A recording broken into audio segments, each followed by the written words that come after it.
លបកានវិមានដួងចិត្តបងជួបមិត្តក្បែរភ្នោតាមឿងថ្ងៃនោះបងបានអាចការស្បៃរឿងមួយតងពណ៌លឿងបនសៀតកេសាព្រាមលិខិតមាសស្ងួនម្ចាស់បេះដូងបងជាក្តាមទ្រង់លងស្នេហ៍ជីវ៉ាឲ្យតែក្តាប់ស្លាកុំខ្មោចដល់រាកុំតែវាសនា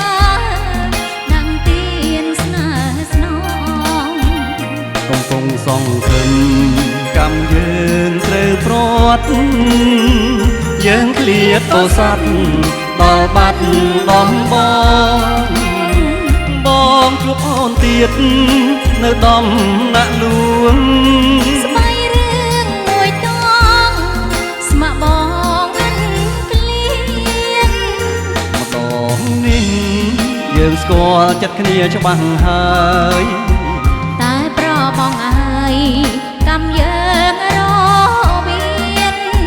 ព្រោះអត់ត្រូវរៀបការនឹងទេទៀម្ដាយអូនជ្រែកជ្រៀតឲ្យយើងសែនខ្វល់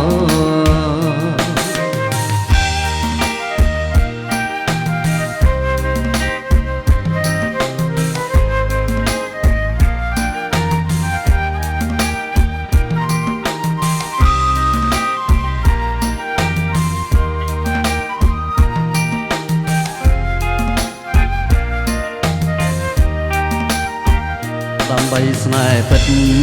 ជើងនាំគ្នាឆ្លងពីបាត់ដំបងទៅរតនមណ្ឌលហើយលិនសំ